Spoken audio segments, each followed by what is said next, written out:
يا حوثي أعتقد رسالة الشعب وصلت لك. قالوا لك لا هان وكفى. الشعب صحي، الشعب فاق.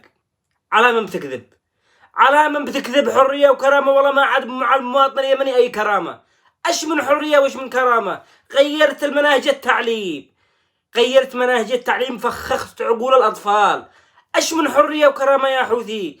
هنت كرامة الناس، دخلت للناس لوسط البيوت. أش من حرية وكرامة؟ ضربت نساء اليمن، مديت يدك على نساء اليمن.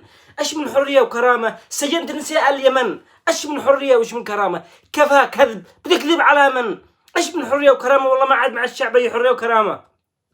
الشعب ميت جوع. أش من حرية وكرامة؟ على من بتكذب يا حوثي؟ على من؟ الشعب قدو لا هانة، الشعب بينفجر بأي وقت، الشعب بينفجر بأي وقت. ليش؟ لأن الشعب ضاق الحال، لا رواتب، لا عيشة على الناس، كل شيء غالي، الشعب ميت جوع. ومما تكلم دخلتها داخل. ايش من حرية وكرامة؟ على من بتكذب من حرية وكرامة؟ مما تكلم دخلتها داخل. أحمد حجر هديت له ناس وسط داخل باص معكس، دخلوا له وبزوه لا فوق الباص. عملية مش عمل الدولة، هذا مش حركة دولة، حركة إرهابيين.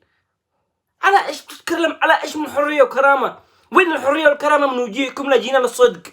هنت كرامة الشعب، موتت الشعب جوع، مما تكلم حبسته، سكت الناس. هنت كرامة الشيوخ، هنت كرامة المرأة اليمنية، هنت كرامة الناس كلهم. على من بتكذب؟ على من؟ الشعب طفح الكايل، ما عاد عسكتش الشعب عليك. كفى كفى يا حوثي. السجون ملان، مش محمد حجر لأنه إعلامي بس ظهر به 1000 أحمد حجر داخل السجن مظلوم لأنه قال كلمة الحق بوجهكم. أش من حرية وكرامة؟ ما بتخلوش الناس تعبر عن حريتها وعن كرامتها. أش من حرية وكرامة والناس ميتين جوع؟ على من بتكذب؟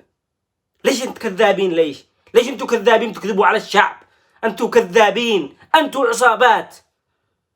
هنتونا وهنتوا كرامتنا وكرامة المواطن اليمني. فخختوا عقول أطفالنا، غيرتوا مناهج التعليم، موتوا الشعب جوع، سجنتوا نساء اليمن، سجنتوا أحرار اليمن. هنتوا مشايخ اليمن، هنتوا كبار اليمن، هنتوا علماء اليمن. ليش تكذبوا على من؟ على من بتكذب يا حوثي؟ على من؟ الشعب صحي، كفى. الشعب، رسالة الشعب لك، ما نشتيك، رحلك مننا ما نشتيك. اقسم بالله لو تفعل استفتاء ما تحصل 1%، لانك داري ان الشعب ما بيحبكش ولا يريدك، انك بتحكمهم بالكي والنار بقوة السلاح، ولا الشعب ما يريدك، ما يريدك الشعب. كفى يا حوثي، رحلك من الشعب.